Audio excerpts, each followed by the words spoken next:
avec le soutien d'ELOC. Pour cette deuxième conférence, je laisse la place à Rama pour présenter nos illustres invités et leur donner la parole. Et bien sûr, vous êtes libre d'utiliser le chat pour poser vos questions, pour dire ce que vous avez envie de partager. Merci à tous encore d'être là. Rama, à toi. Merci Estelle. Bonjour tout le monde, je m'appelle Rama Ndiaye et je vais présenter notre cher Sosten Meboma. Désolée Sosten. Sosten, attendez. Ok. Dr Sosten Meboma est enseignant d'humanité à l'École internationale de Genève et chercheur au sein de l'équipe de didactique de l'histoire et de la citoyenneté de l'Université de Genève. Il est titulaire d'une licence et d'un diplôme d'enseignant d'histoire, ainsi que d'un master et d'un doctorat en sciences de l'éducation et didactique de l'histoire. Ses travaux portent sur les usages sociaux et l'enseignement de l'histoire africaine, sur la vulgarisation des historiographies africaines et sur les stratégies de construction d'une conscience historique. Sosten. Oui, Rama. Allez-y. Ah, d'accord.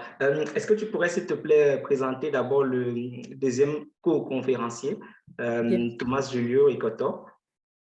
Oh, bien sûr, désolé. Attendez. Dr Thomas Julio Ekoto est un chercheur en didactique de la géographie à la faculté des sciences de l'éducation de l'université de Yaoundé 1 au Cameroun. Après l'obtention d'une licence en géographie physique en 2012, il suit d'une formation de 2 ans à l'école normale supérieure de la même université et sort nanti d'un diplôme de professeur de géographie. Enseignant de géographie dans plusieurs établissements de la ville de Yaoundé et en périphérie, il s'oriente dans le domaine des sciences de l'éducation et obtient un master en didactique de la géographie en 2017. Il a récemment soutenu en décembre 2021 une thèse de doctorat sur l'étude de paysages dans la géographie scolaire à partir des sorties de terrain virtuelles. Ses travaux portent la didactique du paysage et notamment la sensibilisation et la médiation du paysage en milieu scolaire à partir des approches sensibles et numériques. Donnez-moi une seconde. Merci. Bienvenue, Dr Thomas Julio Ekoto. Je vous en prie. Rama, je peux te laisser partager la présentation. On dirait que je n'arrive pas à partager. D'accord, il n'y a pas de Merci problème. beaucoup. Donnez-moi quelques secondes.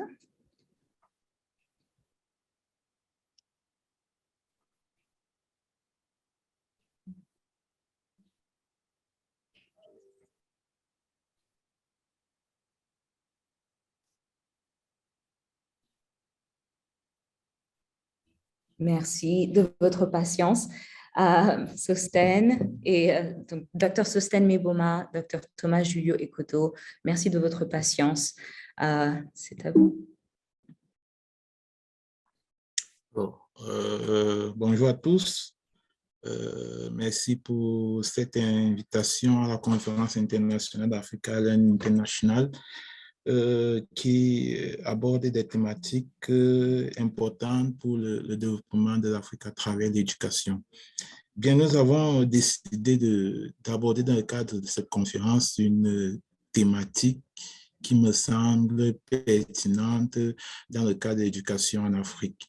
Il s'agit des héritages coloniaux dans l'enseignement des histoires et de la géographie. C'est une thématique qui permet aux enseignants de pouvoir changer de paradigme dans certaines disciplines qui ont subi le coup de la colonisation. Alors, notre présentation sera articulée autour de 3 points. Le premier aspect sera axé sur la construction des héritages coloniaux dans l'enseignement de la géographie et de l'histoire. La deuxième partie portera sur la rupture et la permanence des héritages coloniaux dans les programmes d'enseignement de la géographie et de l'histoire. Et la troisième partie qui sera axée sur des stratégies sur comment sortir de ces héritages coloniaux dans l'enseignement de la géographie. Alors, je vais passer la parole à mon camarade de longue date, Sosten Meboma, qui va essayer d'introduire la première partie sur la construction des héritages coloniaux dans l'enseignement de l'histoire spécifiquement. Alors, Sostène Moroma, vous avez la parole. Alors, merci Thomas Julio. Merci de préciser au passage que nous sommes camarades de longue date. Ça commence à dater. Merci. Donc, je voudrais introduire avec ces deux images tout ce qui concerne l'introduction, mais aussi la construction des héritages coloniaux dans l'éducation de manière générale. Et ça, c'est à travers les objectifs de l'école. Alors, rapidement et simplement, il est possible de distinguer les deux périodes affichées, la période coloniale et bien sûr la période après la colonisation. Et dans la première image, celle de gauche, on peut, rien qu'à la lecture du titre, comprendre à quoi servait l'école coloniale et du coup, quels pouvaient être ses objectifs. Là, en l'occurrence, il s'agit d'une école d'enfants tirailleurs au Soudan français. Les tirailleurs étant les soldats africains dont le mot péjoratif de tirailleur a été utilisé pour les décrire. Alors du coup, pendant cette période, l'école avait un but bien précis qui va par la suite servir les héritages coloniaux. Et en l'occurrence, l'école était...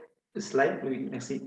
L'école avait pour objectif d'être auxiliaire à la conquête coloniale.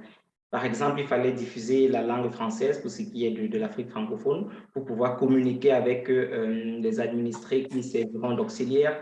Il fallait transmettre le goût, entre guillemets, des Européens pour pouvoir construire une société de consommation. Et dans la même logique, les programmes étaient très basiques, tout ce qu'il y a de plus basique, c'est-à-dire des rudiments de français, des rudiments de calcul, des rudiments d'hygiène et un peu de civilisation, mais surtout, transmettre l'amour de la patrie colonisatrice. Alors, dans la deuxième image, là, on est dans la période après les indépendances et disons que progressivement, jusqu'à nos jours, les objectifs de l'école ont bien changé. Et là, aujourd'hui, particulièrement, on peut percevoir une terminologie très belle, en tout cas très belle, très lyrique, poétique. On parle des concepts d'africanisation des programmes, de curriculum endogène ou encore de décolonisation de l'école. Bref, des concepts qui sont parleurs à cette époque. Mais pour Thomas Julio et moi, c'est là qu'il faut en fait se poser les bonnes questions. Que signifie profondément décoloniser l'école? Que signifie profondément africaniser les programmes? Et cela en perspective avec une idée qui nous est tous chère, celle de la citoyenneté globale. Ou encore une autre question, est-ce que dans ces expressions que je trouve magnifiques, on n'a pas plutôt une permanence des héritages coloniaux qui se muent ou alors qui prennent une forme insidieuse, cachée? C'est en tout cas à ces questions que nous allons essayer de répondre en prenant le cas de deux disciplines des sciences humaines, l'histoire et la géographie. Slide, s'il te plaît, Rama. Alors, tout d'abord, en ce qui concerne l'histoire, les programmes évoluent au rythme d'un certain nombre de dynamiques impérialistes, dynamiques scientifiques, dynamiques politiques. Et là, on a une image qui parle d'elle-même. Pendant la colonisation, avant aussi, et même malheureusement après, il y a ce qu'on peut appeler un impérialisme intellectuel qui a pour but de dénier à l'Afrique son historicité, son histoire. Et là, en l'occurrence, on a l'exemple d'Hegel, philosophe monumental, dont les propos dans La raison dans l'histoire ont été, ont servi de base aux réactions africaines contre l'occultation de leur histoire. Lorsque Hegel dit, par exemple, je vais le citer, que tels nous les voyons aujourd'hui, tels ils ont toujours été, l'Afrique n'a donc pas à proprement parler d'histoire. Donc, on est là dans une sorte de déni de l'historicité de l'Afrique. Et après les indépendances, je le disais malheureusement, ces propos ne sont pas moins forts. Pas besoin de parler du discours d'un chef d'État français à Dakar en 2007 qui allait dans le même sens. Slide, s'il te plaît, Rama. Alors, dans la mouvance des indépendances, il y a eu une forte réaction de restitution de l'historicité et de l'histoire africaine. Et elle a été d'abord politique au niveau continental, menée par l'Union africaine. Je conseillerais dans ce sens de lire la charte de la Renaissance culturelle africaine, si ce n'est pas encore fait. Cette réaction politique a aussi été faite, en tout cas observée au niveau régional en Afrique, mais aussi au niveau national. Et ce qui est peut-être plus intéressant ici, c'est que cette réaction était aussi scientifique à travers toute cette campagne de réécriture de l'histoire de l'Afrique, qui s'est faite par plusieurs moyens, les écoles historiques, Dar es Salaam, Ibadan, Dakar, etc., les premières revues spécialisées, j'entends les premiers travaux des premiers historiens africains, mais aussi le travail monumental de l'UNESCO, qui est illustré par le titre du premier volume de l'Histoire générale de l'Afrique. Slide, s'il vous plaît. Alors, bien entendu, l'école a suivi cette dynamique, puisque c'est dans ce cadre que dès les indépendances, il a été lancé le cri de ralliement de l'africanisation des programmes. Et du coup, pendant toute cette période, il y a eu une évolution dans le cadre de l'histoire qu'on peut percevoir en 3 phases, où dès 1967, avec le regroupement des pays membres de l'OCAM, on lance une première campagne d'harmonisation des programmes scolaires en Afrique francophone, des programmes qui, je vais y revenir évidemment, ont été remaniés dans les années 1980 pour donner la part belle aux thématiques sur l'histoire de l'Afrique. Ce que je voudrais dire, c'est que avant, pendant l'école coloniale, évidemment, ce n'est pas là qu'il fallait s'attendre à avoir des thématiques en sciences humaines porteuses pour l'Afrique. Bien évidemment, non. Et du coup, là, dans les années 80, les programmes, dans la logique d'être africanisés, intègrent de plus en plus des thématiques africaines. On commence à voir de véritables thèmes de l'histoire de l'Afrique. Et puis enfin, dans les années 2010, ça évolue encore dans le sens où on va plus loin en essayant, je pèse le mot, en essayant, de travailler sur des compétences qui vont servir cet objectif global de restitution de l'histoire de l'Afrique. Donc, je vais laisser par la suite la parole à Thomas pour nous dire un peu comment ces dynamiques évoluent dans le cadre de la géographie scolaire. Ok, merci Sostène de m'avoir passé la parole. Parler des héritages coloniaux dans l'enseignement de la géographie, c'est un peu nouveau parce que la géographie, c'est la science du terrain, c'est la science du développement, c'est la science de l'environnement. Mais lorsqu'on se dit on va essayer de parler d'une géographie qui interroge les héritages coloniaux, c'est un peu compliqué. Bon, je vais un peu introduire mon propos à travers cette image. Une image parmi tant d'autres qui m'a toujours intrigué durant ma longue carrière d'enseignant. Je me suis rendu compte que la majorité des paysages qu'on présente aux élèves sont des paysages qui présentent une Afrique avec des préjugés négatifs. Une Afrique pauvre, une Afrique de misère, une Afrique de l'exotisme du sauvage, une Afrique où l'homme est toujours en train de combattre la nature. Et je me suis dit que ce sont des héritages coloniaux qui ont été mis en place dans la plupart des programmes et dont le but est de dévaloriser l'image de l'Afrique. Et ces héritages coloniaux se sont construits dans le cadre d'une histoire et d'une géographie qui était instrumentalisée. Slide suivant, s'il vous plaît. De manière générale, l'histoire, et particulièrement la géographie, a été construite à partir de 3 périodes précises. Une géographie de l'exploration, une géographie coloniale, une géographie tropicale. Je m'excuse pour la première partie. C'est dans cette partie qu'on retrouve la géographie de l'exploration, la géographie coloniale et la géographie tropicale. La géographie coloniale avait pour but de permettre aux Européens de découvrir, d'explorer les paysages sauvages de l'Afrique. Ainsi, on a eu une construction d'une représentation de l'Afrique qui était marquée par des lieux sauvages, des lieux exotiques dont les Blancs voulaient, les Européens voulaient visiter.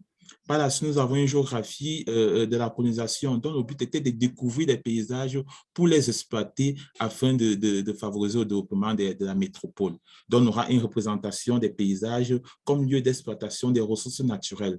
Par la suite, après les indépendances, nous avons une géographie tropicale avec des auteurs tels que Gourou qui nous disait que l'Afrique est pauvre parce qu'il fait chaud, l'Afrique est pauvre parce qu'il y a la forêt équatoriale, l'Afrique est pauvre parce qu'il y a les steppes. C'est une géographie qui avait pour but de montrer que les paysages africains sont à l'origine du sous-développement. Donc, il s'agit de la conception des paysages comme lieu du sous-développement.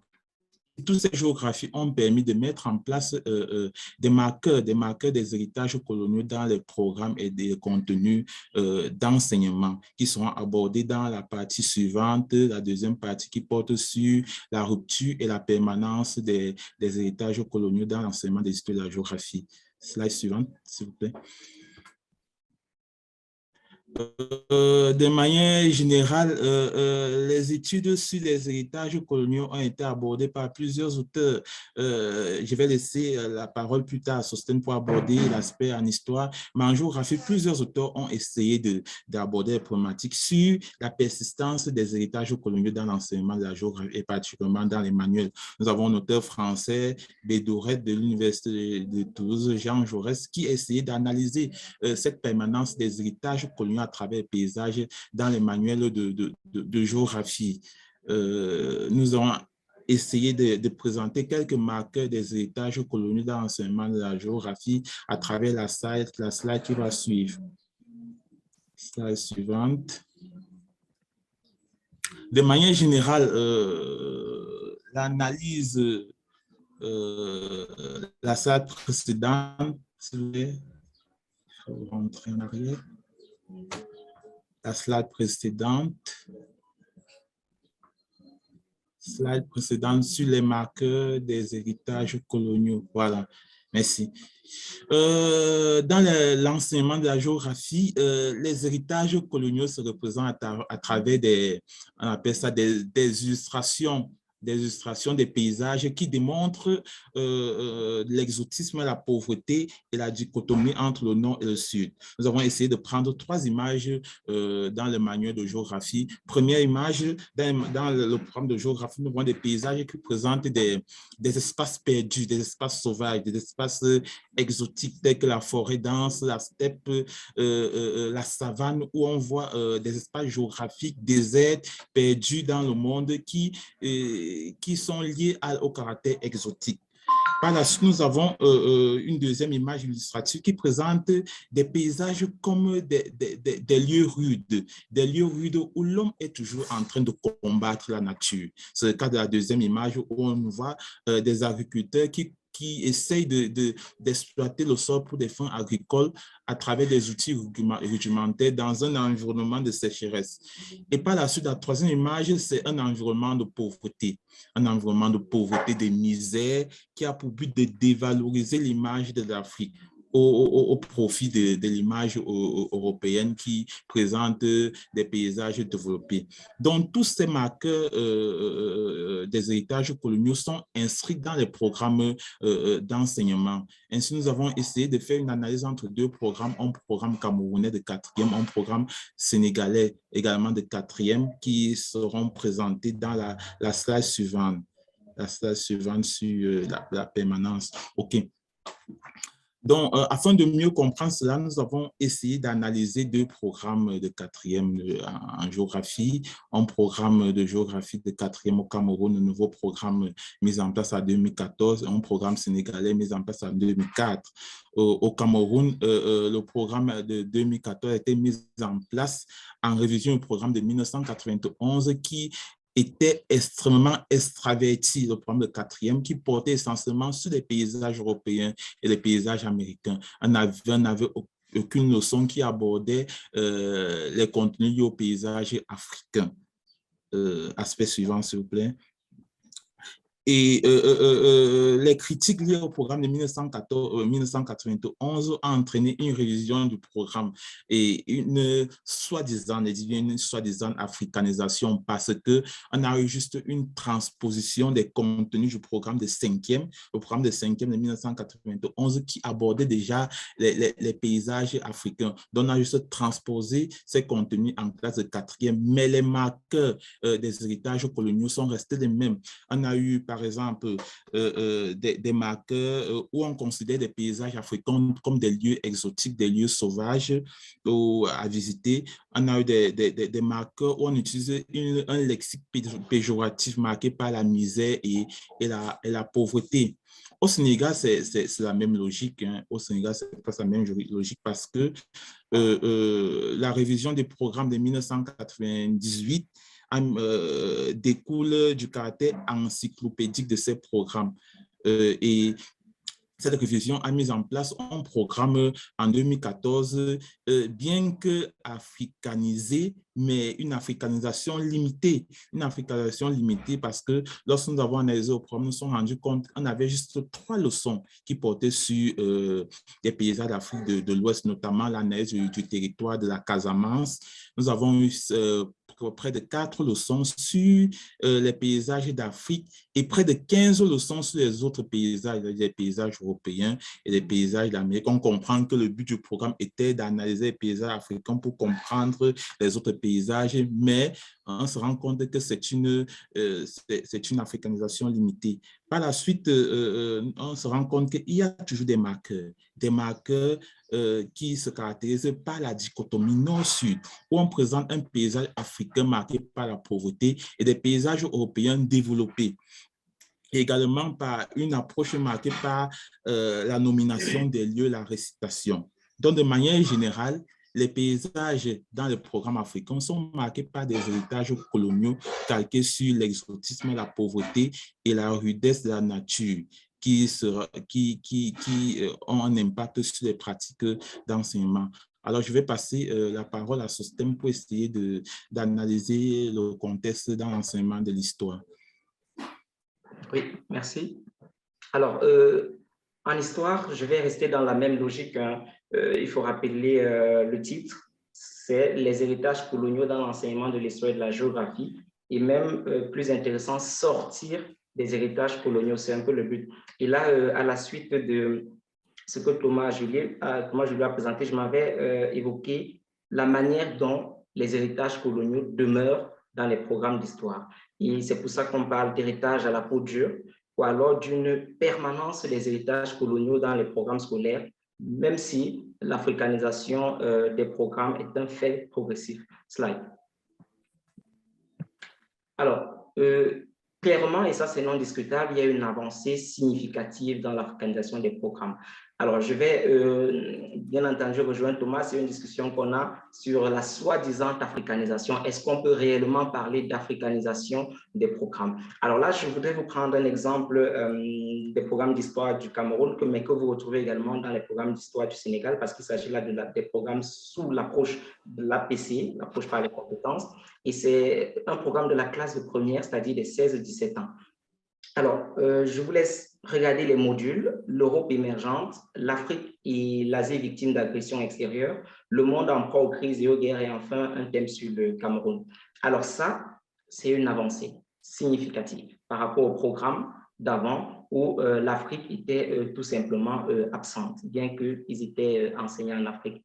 Mais la question, comme je l'ai tantôt évoqué au niveau de la construction des héritages coloniaux, c'est est-ce qu'on a véritablement avancé? Ou pour reprendre le thème, est-ce qu'on a véritablement africanisé les programmes avec une avancée qui introduit des thématiques africaines dans l'enseignement de l'histoire? Slide. Alors, la réponse, elle est là, c'est que les perspectives de cet enseignement sont encore coloniales. C'est-à-dire là, on rentre un petit peu dans les détails d'un de ces thèmes-là, le thème sur l'Afrique et l'Asie victimes d'agressions extérieures. Là, on a quelques leçons de ce programme, toutes les leçons de ce programme. Ces leçons sont les conquêtes françaises, les conquêtes anglaises, les conquêtes des autres puissances, Du coup, on a une perspective qui demeure, c'est que les leçons sont toujours présentées du point de vue européen. C'est-à-dire, on enseigne en Afrique, mais on parle des conquêtes françaises. En gros, c'est du point de vue de la France. Et je dis du point de vue parce que pour l'avoir enseigné pendant longtemps, j'ai clairement enseigné comment la France se lance dans la conquête de l'Afrique du Nord, occidentale, centrale et orientale et méridionale. Et du coup, on est vraiment là. Disons, il n'y a pas de différence avec la manière dont le fait colonial serait enseigné en France à les thèmes, les conquêtes françaises en Afrique. Alors, lorsqu'on descend, on se rend compte que la dimension réactionnaire de l'Afrique est simplifiée en une seule leçon, c'est la leçon 7 sur les réactions africaines face aux agressions européennes. Mais là encore, pour avoir enseigné ce thème et pour toujours être en contact avec de nombreux enseignants, la perspective d'enseignement demeure, celle de simplifier les réactions africaines qui en fait sont citées, on peut les compter au bout des doigts, la Job, Rabat, Ménélique II, etc., vraiment au bout des doigts. Alors, du coup, j'ai essayé de relever à la marge là 3 points qui sont les véritables marqueurs de cette permanence et des héritages coloniaux. C'est que premièrement, les perspectives des leçons demeurent européocentrées, bien que les leçons apparaissent dans le programme. Deuxièmement, les contenus sont simplifiés et on a une absence criarde des thèmes d'histoire et des mémoires essentielles à l'Afrique sur lesquels je reviens tout de suite. Et enfin, on a des objectifs d'apprentissage, c'est-à-dire des conséquences qui sont tout simplement vagues et peu utiles aux objectifs de l'histoire africaine qui, pour citer Kizerbo là, vise à imprégner massivement les peuples d'Afrique par la connaissance de leur passé. Et si on prend ces compétences, je pense qu'on a peut-être le temps pour citer quelques-unes, si on prend ces compétences, alors, des savoir-faire situés dans le temps et dans l'espace, schématisés, décrire, raconter, mettre en relation, comparer, identifier, etc. Des savoir-être, respect des lois et des droits, respect de la personne humaine, empathie. En gros, c'est des savoirs dont les enseignants sur le terrain, enfin, que les enseignants sur le terrain n'arrivent pas à matérialiser, tout simplement parce qu'ils sont beaucoup trop vagues. On peut les prendre et les mettre dans n'importe quel autre cours. Ce serait la même chose. Pourtant, dans un cours d'histoire, il y a des éléments de mémoire et, pardon pour l'expression, d'intelligibilité de l'histoire qui doivent être construits pour amener les élèves, à l'occurrence, à voir comment utiliser leur histoire, à voir comment utiliser les mémoires de leur passé. Slide. Merci.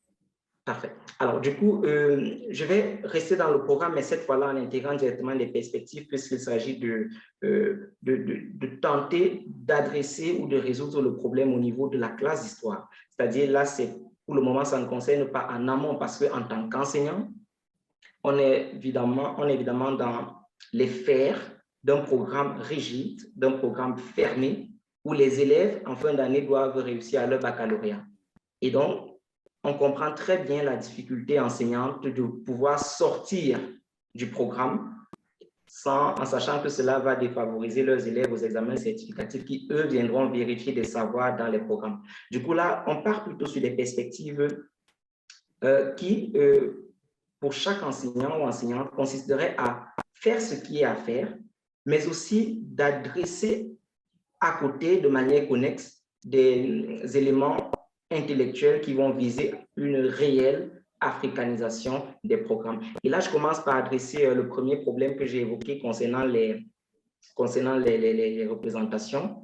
Travailler aussi, et pourquoi pas d'abord, slide s'il te plaît, travailler aussi, et pourquoi pas d'abord sur les représentations de l'Afrique. Et là, je vais prendre l'exemple du fait colonial tel qu'il est enseigné actuellement dans les pays d'Afrique francophone qui utilisent le programme de l'APC.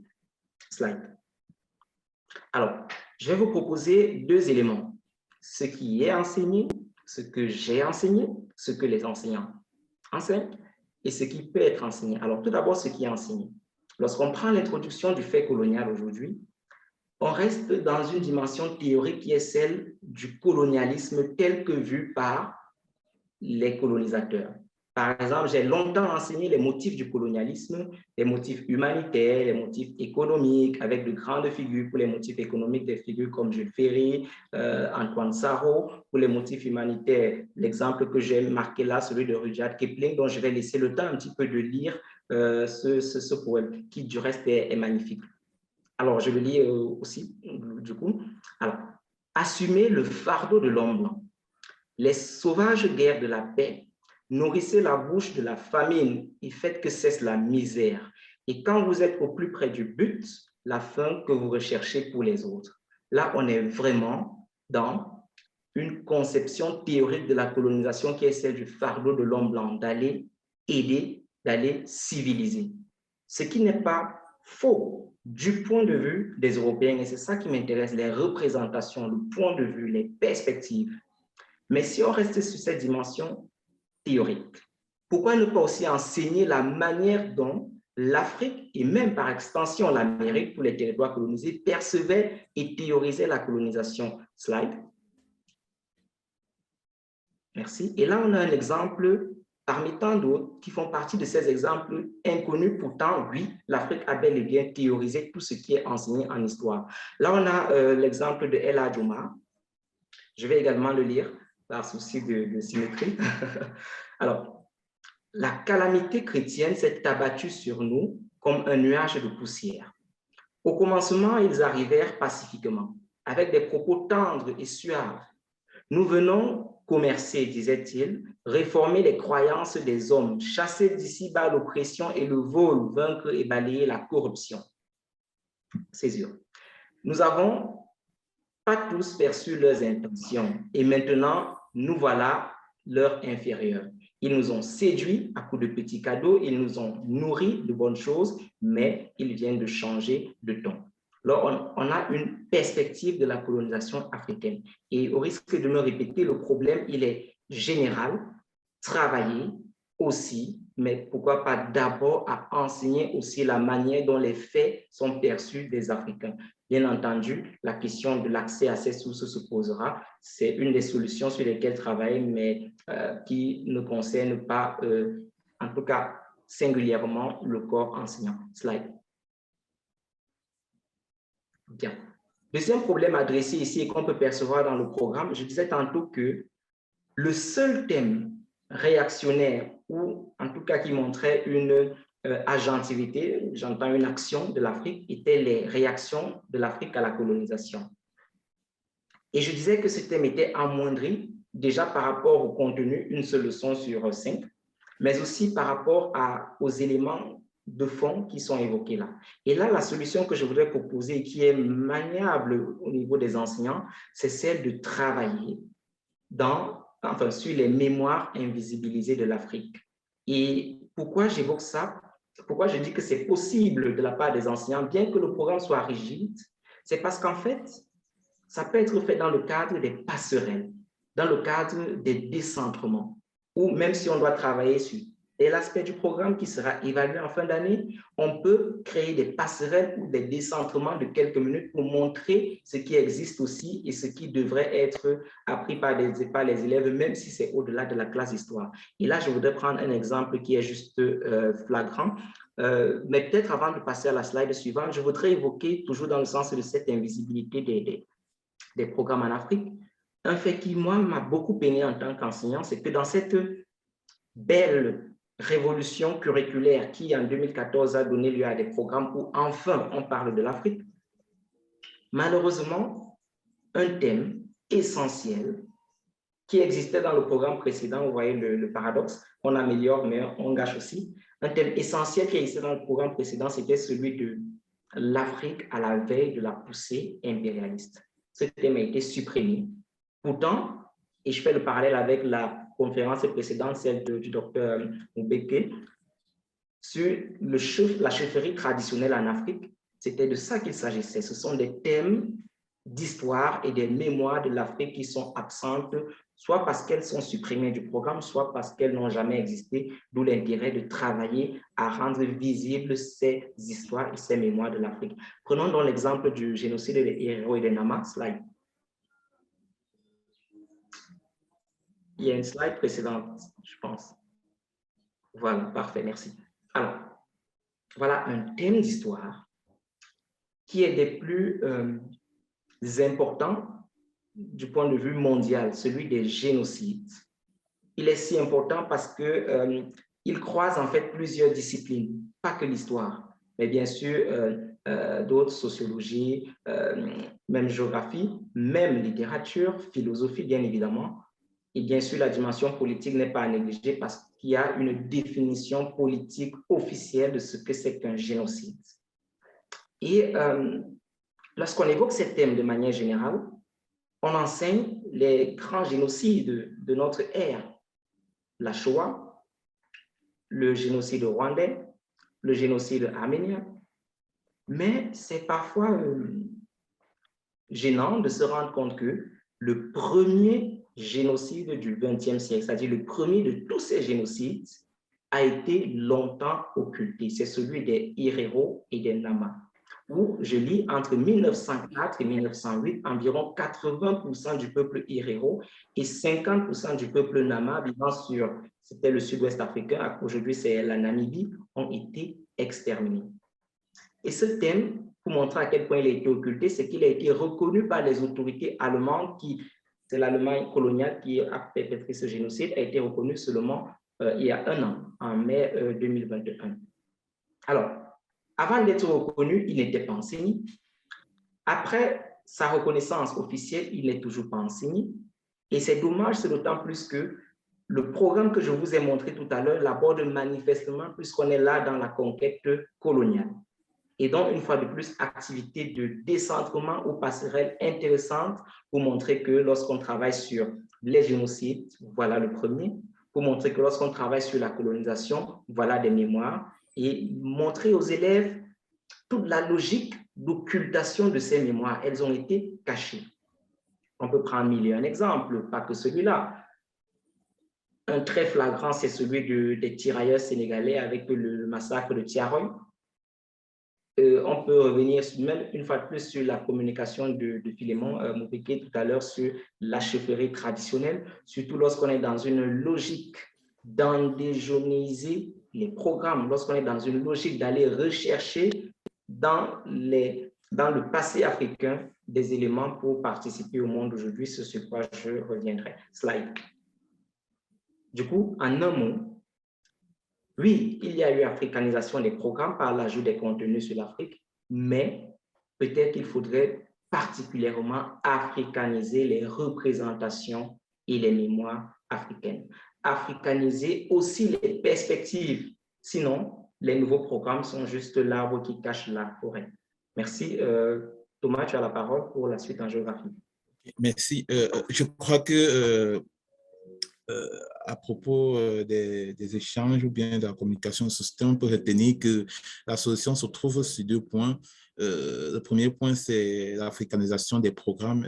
Le deuxième point, c'est des approches visant à traquer et à déconstruire les représentations péjoratives des contenus dans l'enseignement d'histoire et de la géographie. Parce que j'ai dit, le but, ce n'est pas d'africaniser les programmes, mais africaniser les représentations de ces programmes. Voilà pourquoi j'ai proposé dans le cadre de la géographie un enseignement de la géographie qui décolonise le paysage.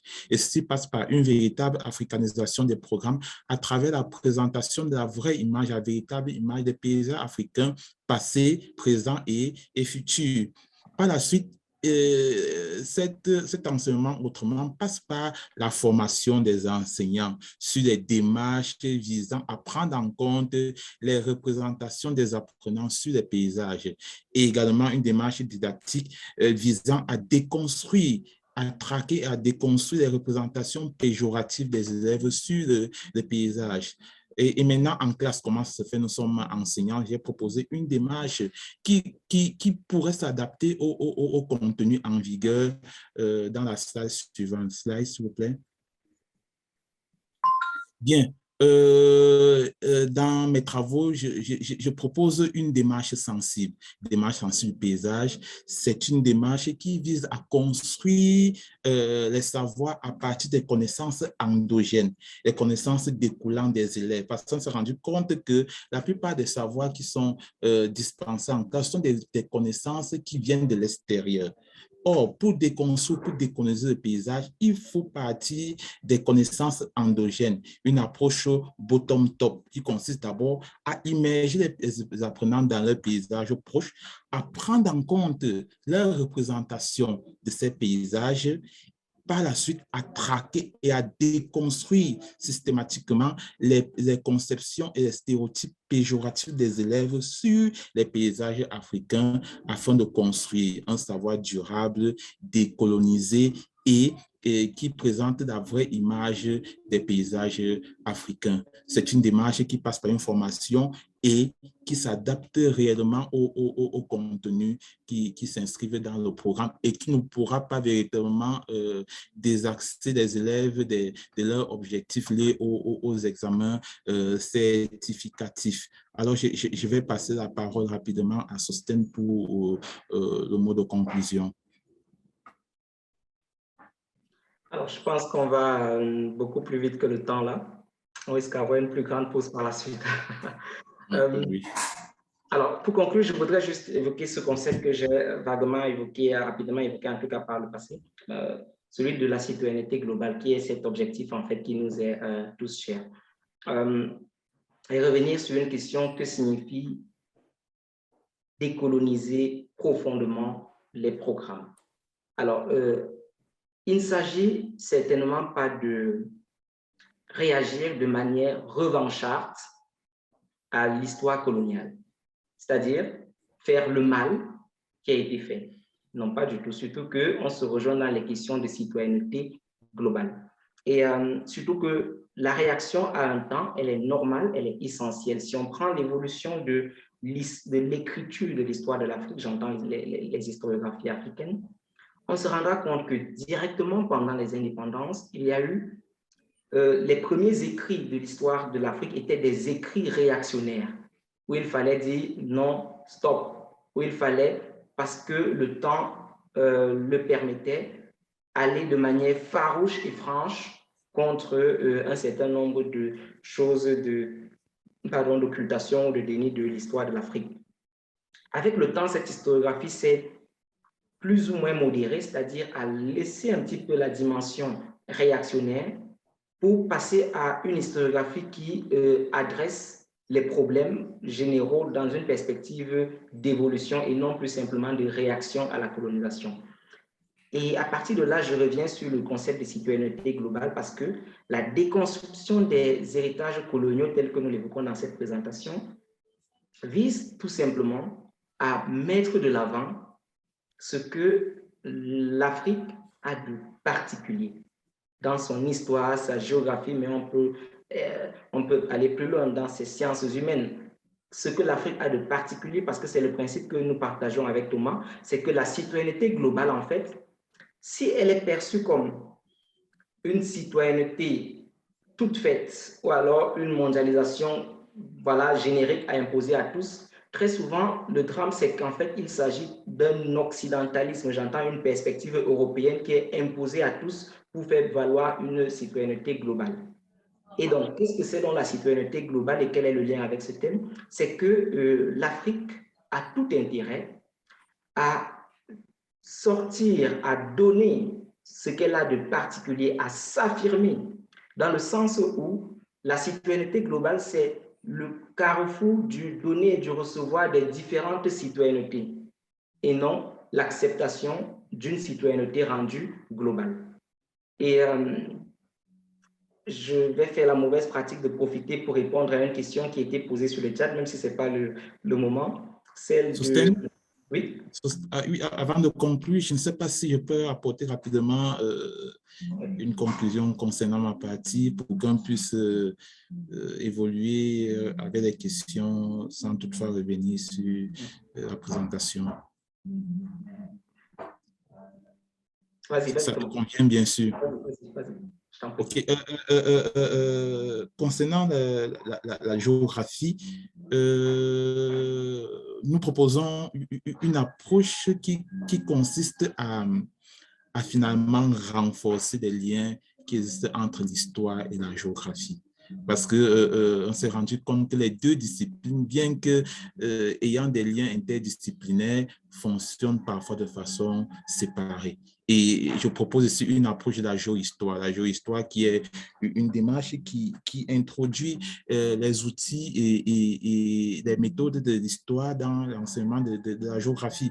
Parce qu'il faut le dire ici, la déconstruction des représentations des héritages coloniaux dans l'enseignement de la géographie passe d'abord par une déconstruction des héritages qui se sont construits tout au long de l'histoire coloniale et qui ont permis la mise en place des contenus didactiques dans l'enseignement de la géographie.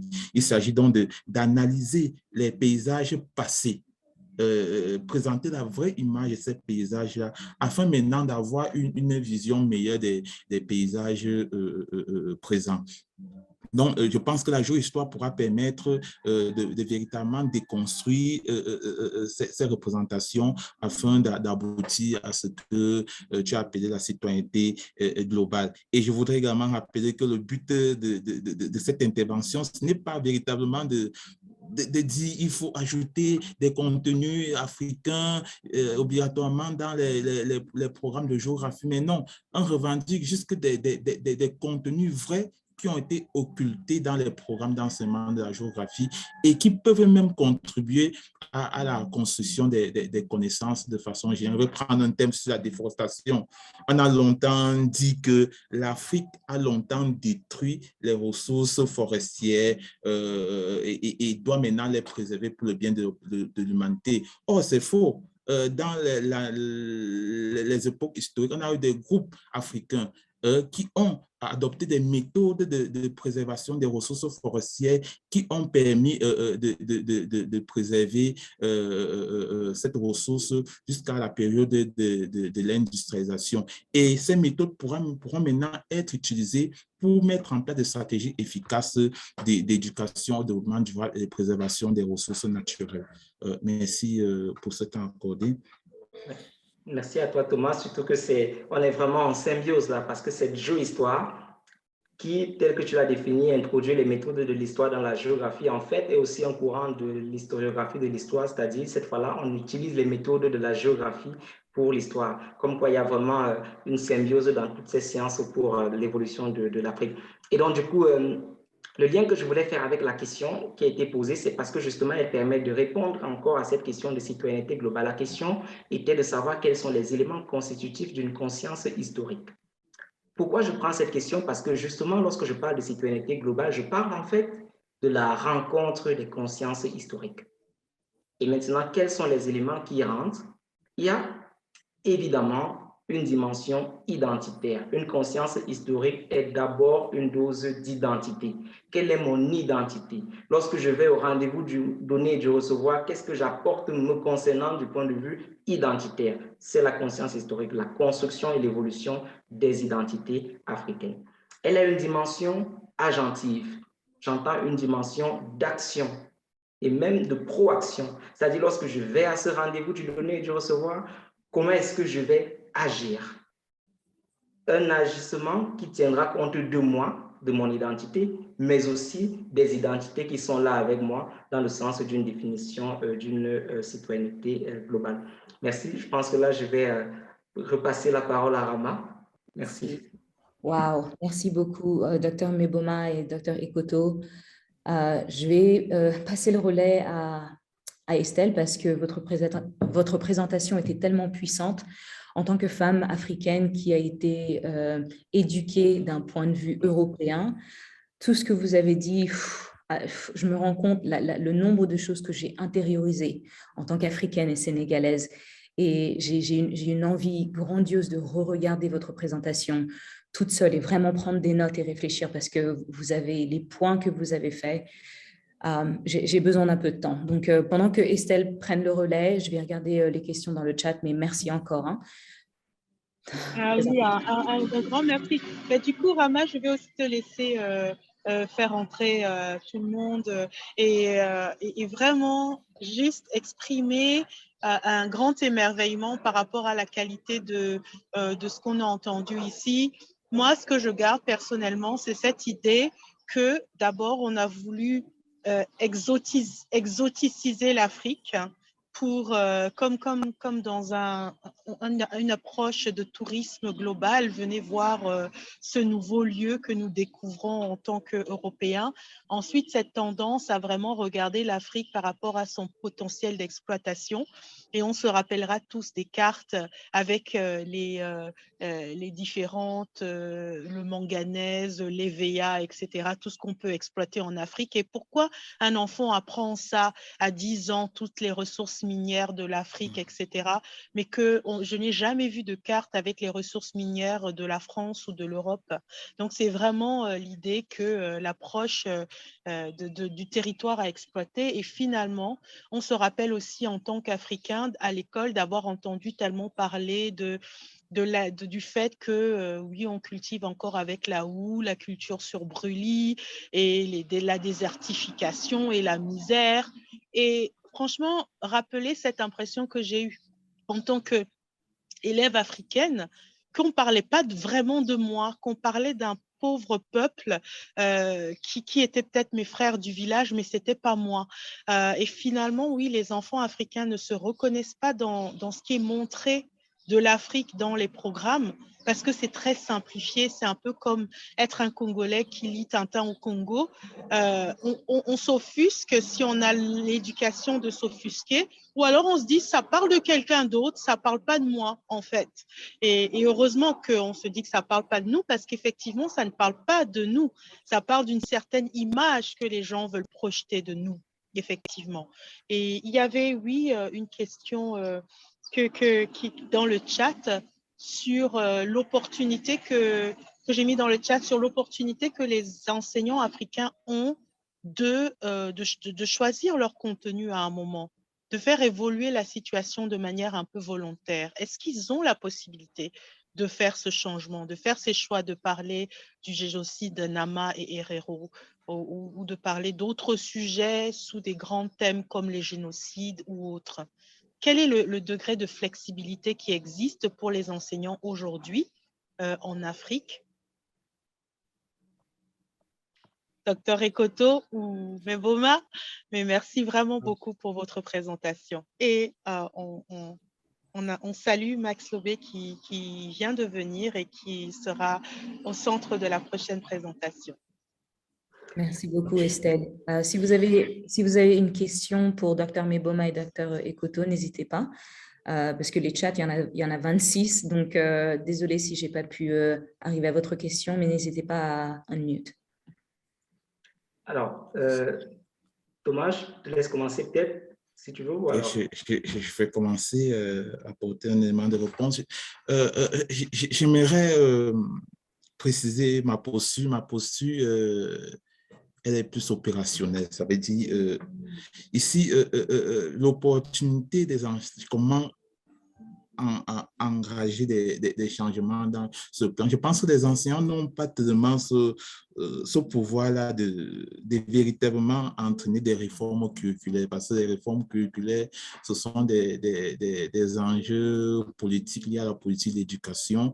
Et je pense que la véritable stratégie se trouve au niveau des démarches pédagogiques qui vont s'adosser sur des contenus qui sont déjà validés. Les démarches pédagogiques, c'est quoi? C'est les démarches, les outils, les techniques pédagogiques qu'on peut utiliser. Dans ma présentation, j'ai proposé une démarche qui s'adosse sur des contenus. Ça veut dire, au lieu de prendre des savoirs qui sont déjà construits, qui sont déjà occidentalisés, il faudrait plutôt partir des savoirs endogènes provenant des apprenants. Même en France, on a adopté cette approche, on appelle ça l'approche de l'habité. L'approche de l'habité, c'est quoi? C'est partir des représentations des apprenants sur leur environnement proche.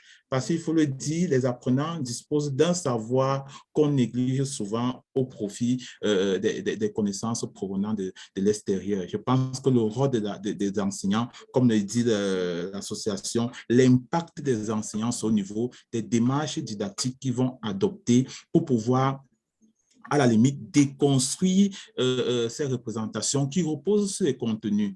Et je l'ai dit tout à l'heure, le but, ce n'est pas d'africaniser les contenus, c'est plutôt africaniser les représentations. Et cette africanisation passe à la base par la déconstruction systématique des représentations que les apprenants ont de leur paysage proche. Donc, ma solution est plus pragmatique et se retrouve dans le cadre micro, en salle de classe. Wow, fantastique. Merci beaucoup, Dr. Ekoto. En fait, vous nous dites que ce qui compte pour vous, c'est pas ce dont on parle, c'est comment on en parle et la perspective qu'on prend. Effectivement, qu'on commence à regarder le monde de notre côté, de notre façon à nous, et non pas de regarder le monde comme on nous dit qu'il faut le regarder.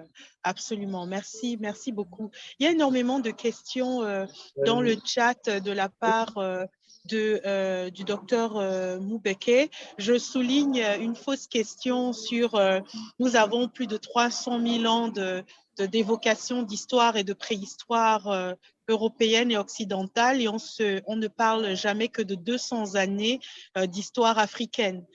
Donc ça, c'est intéressant de le souligner aussi.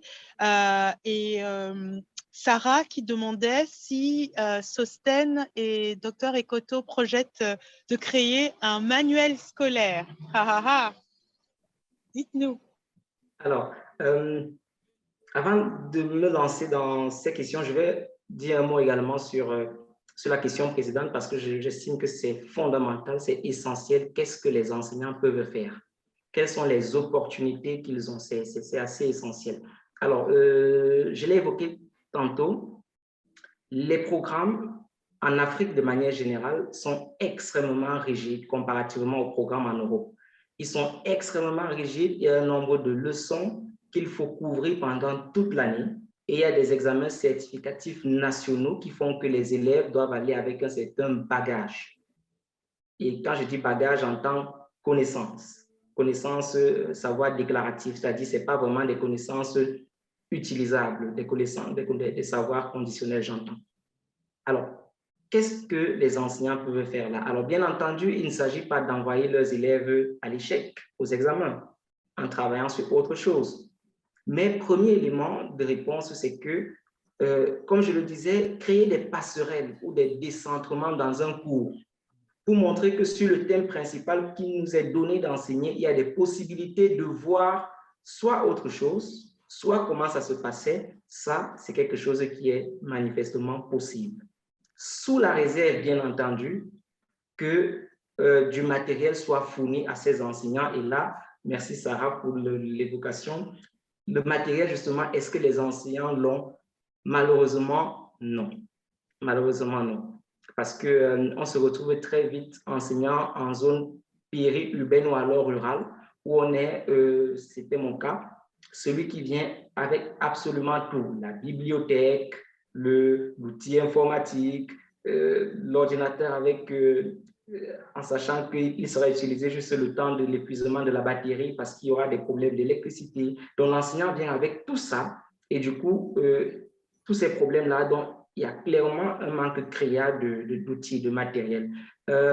Et c'est pour ça que je disais que tantôt que la solution, elle n'est pas qu'au niveau de l'enseignant, mais en tout cas à son niveau, et pourtant qu'il puisse le faire, il faudrait qu'il fasse ces passerelles-là pour prendre en compte les mémoires invisibilisées de l'Afrique, comme je voudrais, ou alors les paysages réels de l'Afrique. Alors, magnifique. Et bien sûr, peut-être, c'est très important, il faut vraiment que je le dise, peut-être que les enseignants peuvent pousser le projet plus loin. Et c'est l'idée à la base d'Ali également, c'est que face peut-être aux difficultés d'ordre administratif, c'est trop complexe de changer un programme. Face à tout ça, il est possible de proposer un changement par le bas, où les enseignants intéressés déjà, parce qu'une première chose, c'est de savoir qu'est-ce qui peut être fait dans le cadre de l'enseignement de ma discipline. Et donc, les enseignants qui sont au contact de ces possibilités, au contact de ces opportunités, peuvent, pourquoi pas, faire des propositions pour pouvoir apporter des modifications au niveau administratif ou hiérarchique. Et là, peut-être, ça passerait plus facilement que des propositions de chercheurs à ces instances administratives. Donc, voilà, j'ai pris trop de temps, mais il fallait que je réponde un petit peu à ça. Non, c'était extrêmement.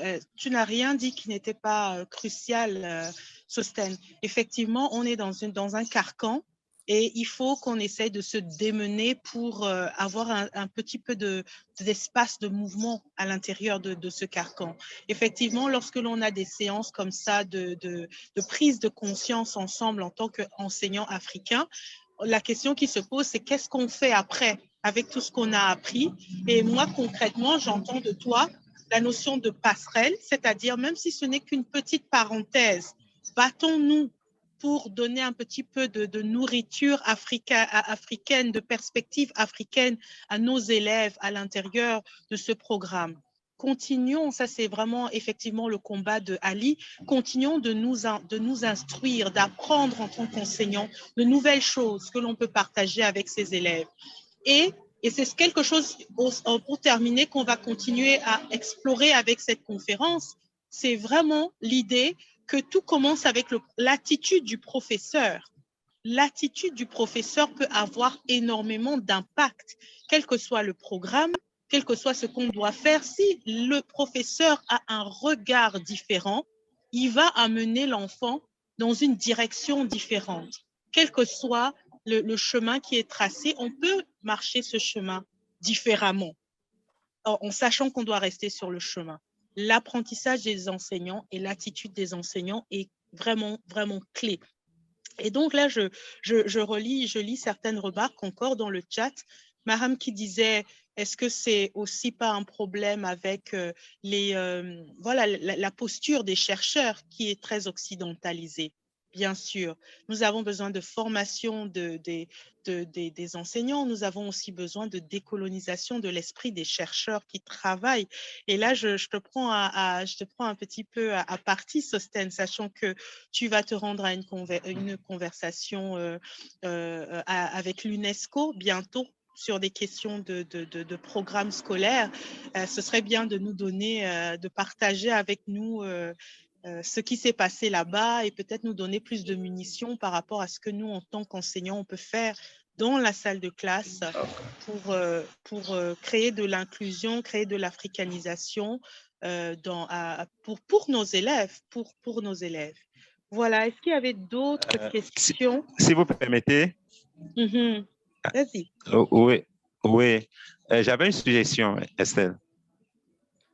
Et la suggestion, la voici. Je ne sais pas si, au-delà de mettre ces conférences en ligne, si à la fin de la conférence, on ne pourrait pas...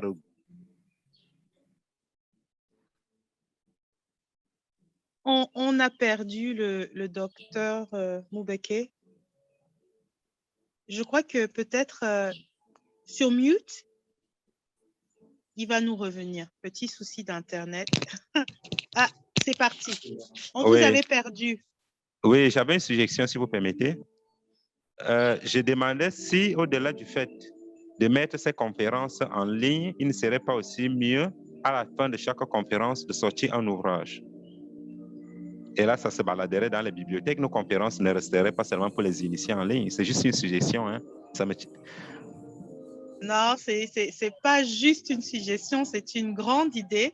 Je vois Rama qui sourit parce que c'est quelque chose dont justement on avait, Sostène, dont on avait parlé, que ces conférences deviennent vraiment des ressources créées pour que les enseignants aient des petits manuels sous le bras lorsqu'ils veulent aller faire la différence dans la salle de classe.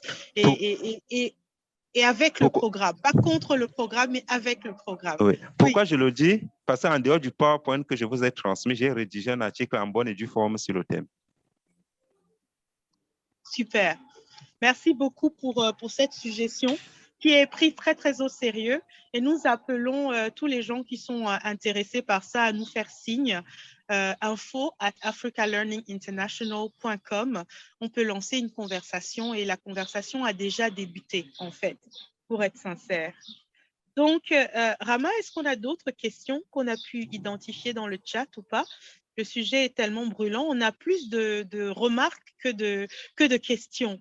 Il y a Aurélie qui dit « Permettre aux enfants d'échanger avec les actants, tels les chefs traditionnels. Ils doivent connaître Fumban. » Ça, c'est au Cameroun. Et ne pas seulement réciter les cours, mais voir, toucher du doigt la réalité africaine. Les élèves apprendraient mieux sur le terrain que dans les salles de classe. Qu'en pensent nos éminents géographes et historiens? Alors, je vais laisser Thomas répondre à cette question parce qu'il porte un magnifique projet dans le cadre de la géographie et de l'apprentissage des paysages dans la salle de classe sans sortir. Je n'en dis pas plus. Thomas, je te laisse la parole. Merci. Cette question me touche particulièrement et je remercie Sosten de l'avoir dit. En fait, je suis spécialiste des sorties de terrain virtuelles en salle de classe. J'ai mis en place un projet de thèse qui consistait à faire voyager les élèves sans les déplacer à partir des technologies immersives telles que la réalité virtuelle et le globe virtuel. Et le projet avait pour but de résoudre un problème récurrent parce que l'enseignement de la géographie et même de l'histoire ne fait pas appel à une techno ou bien un outil qui est recommandé, ça veut dire les sorties de terrain, les sorties scolaires. Donc, pour pallier à cela, on propose à travers les technologies numériques de construire des sorties de terrain virtuelles qui vont permettre aux élèves d'observer des réalités historiques, des réalités géographiques en étant en salle de classe. Et ceci s'adosse à travers ce qu'on appelle l'apprentissage expérientiel. Apprendre par l'expérience. Et elle a parlé de ça en histoire, ça veut dire on peut faire appel à une personne ressource, un chef traditionnel qui va venir maintenant partager un discours avec les élèves afin qu'ils puissent construire les connaissances à partir du savoir endogène, le savoir endogène découlant de la personne de ressources. Donc, c'est un de mes axes de recherche qui me tient à cœur parce que l'Afrique dispose des ressources de l'environnement proche que l'enseignant en zone rurale ou en zone urbaine peut facilement utiliser pour mieux faire connaître des réalités géographiques et historiques aux élèves. Wow, et sans vous couper, ce qui nous dérange, nous les enseignants, c'est ce que j'appelle dans ma recherche une robotisation des enseignants. C'est-à-dire que les enseignants sont calqués sur des modèles pédagogiques qui sont imposés par les inspecteurs. Je pense qu'il est temps pour les enseignants d'adopter une liberté pédagogique en salle de classe. Ils pourront maintenant adopter des méthodes qui sont efficaces et qui peuvent apporter des améliorations dans l'apprentissage. Merci. Oh, liberté pédagogique, j'adore ça. Et vraiment, on touche à tellement de points importants. Et c'est aussi tellement revigorant d'entendre parler de technologie dans la salle de classe africaine. Il faudrait que nous nous donnions les moyens. Nous avons les moyens. On va en parler dans une autre séance de deep dive, d'approfondissement à la fin de cette matinée, de cette conférence francophone, de comment il est important de se donner les moyens, de faire bien. Nous sommes un grand continent pour l'éducation. Mais tout ce qu'on voit de l'éducation en Afrique, c'est souvent la crise de l'éducation. C'est souvent ces aspects-là qui nous font croire que nous sommes complètement dénués d'imagination, de technologie, etc. Mais il y a des professeurs camerounais qui travaillent sur le virtual reality en salle de classe, sur la réalité virtuelle en salle de classe. Et j'ai envie de demander, Dr Ekoto, comment est-ce qu'on peut démocratiser cela? Quels sont les moyens, les organismes, les solutions que l'on peut trouver pour partager les ressources qui existent? Au Cameroun, l'expérience que j'ai eue au Cameroun, c'est une expérience assez, assez difficile parce que c'est vrai qu'il y a des ressources telles que l'UNESCO, l'AUF qui m'a beaucoup soutenu également dans le cadre d'un projet sur les réalités virtuelles en salle de classe qui essaie de partager ces ressources-là. Mais je pense que l'initiative, c'est d'abord pour l'enseignant. Au niveau de l'enseignant. Il y a tellement de solutions, mais l'enjeu fondamental se trouve au niveau de la formation des enseignants, au niveau de la formation des enseignants et au niveau de la déconstruction d'une phobie des technologies éducatives. Parce que la plupart des enseignants ont peur d'utiliser ces technologies éducatives parce qu'ils sont calqués sur un modèle pédagogique qui ma foi, est souvent traditionnel et n'apporte pas souvent des résultats escomptés. Dans le cas de la réalité virtuelle, j'ai expérimenté la construction des casques de réalité virtuelle à partir des matériaux de récupération qui m'a permis de pouvoir expérimenter des expériences de sortie de terrain en salle de classe. L'enjeu principal ici au Cameroun et en Afrique, c'est qu'il n'y a pas une interrelation entre les recherches, l'aspect recherche et l'aspect professionnel. Ça veut dire que la plupart des enseignants ne sont pas des praticiens chercheurs qui peuvent facilement expérimenter des innovations qui mettent en place en salle de classe. Donc, c'est au niveau plus de la formation et de la disponibilité des ressources qui parfois également sont assez chères pour certains enseignants, surtout en zone rurale. Les problèmes d'électricité, de connexion à Internet et d'autres aspects. Donc, voilà autant de problèmes qui freinent également la mise en place d'innovations pédagogiques en salle de classe. Merci beaucoup, Dr. Ekotoye. Effectivement, c'est... Oui, vas-y. Estelle, avant que tu ne reprennes la parole, je voudrais rajouter un point là-dessus, c'est que il y a toujours cette histoire de marge entre la contrainte et ce qu'on est capable de faire. Et c'est là où Thomas a évoqué un problème fondamental, celui de la phobie de l'outil informatique. Parce qu'à la réalité, il y a un espace d'initiative qui peut être tenu, mais qui n'est pas très souvent tenu. Les solutions, on peut en débattre, en sachant qu'on ne fait pas d'omelette sans casser les œufs, mais voilà une proposition qui a été expérimentée au Tchad, au Cameroun, par des collègues de la francophonie, de l'Organisation internationale de la francophonie, qui souhaitaient créer des dispositifs de ressources non connectées sur Internet, sur des puces qui s'achètent n'importe où assez rapidement. En fait, ils sont partis d'un constat, c'est que même dans les régions les plus reculées, et là je parle d'une des régions où j'ai enseigné autrefois, on pouvait faire le constat au moins que les enseignants et les élèves avaient un téléphone portable et étaient très souvent connectés par ce téléphone portable. Et du coup, le projet de recherche était de voir comment créer des ressources qui, bien sûr, sont déconnectées d'Internet, mais en tout cas, c'est des ressources non connectées, mais en tout cas qui sont dans les dispositifs accessibles en intranet, pour que les élèves et les enseignants aient accès depuis leur téléphone. Mais là, c'est un projet qui, je n'ai pas les dernières nouvelles de son avancement, mais en tout cas, à ce moment, faisait face à quoi? Au rejet, tout simplement. Donc, oui, il y a de quoi expérimenter des éléments comme cela. Merci infiniment. On vit donc dans une époque de chantier. On est sur un chantier où tous les enseignants sont responsables des changements qui vont pouvoir arriver dans les années qui viennent pour l'éducation de nos enfants africains, afin de retourner la tendance colonisatrice de l'enseignement. Et tous ces projets, c'est des beaux projets, me permettent de souligner le fait que l'existence même d'Africa Learning International, c'est une passerelle entre l'éducation internationale et l'éducation que j'ai envie d'appeler, tout simplement nationale. Et entre ces enseignants qui ont des perspectives globales et des perspectives locales, créer des collaborations, créer des dialogues. Ici, autour de la table, on a des collègues qui viennent des écoles internationales du monde entier, on a des collègues qui viennent des pays africains, de tout le continent. Restons connectés, travaillons ensemble. Je crois que nous avons une différence à faire. Et ce n'est pas simplement les enfants africains qui auront à y gagner, c'est les enfants du monde entier qui verront leur vision de l'Afrique évoluer, parce qu'avoir une vision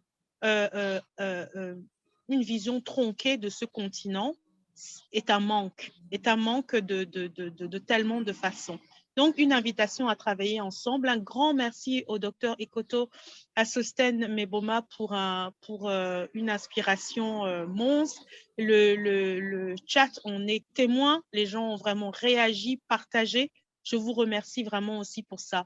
Et j'en profite pour saluer notre sponsor, Inustame, inustame.com, qui est une compagnie d'orientation universitaire qui essaye de combattre cette tendance que nous avons à tous vouloir étudier dans les mêmes universités aux États-Unis et en Europe, mais qui se base vraiment sur le vécu de l'enfant pour proposer des parcours universitaires en Afrique, en Asie, au Moyen-Orient, etc.,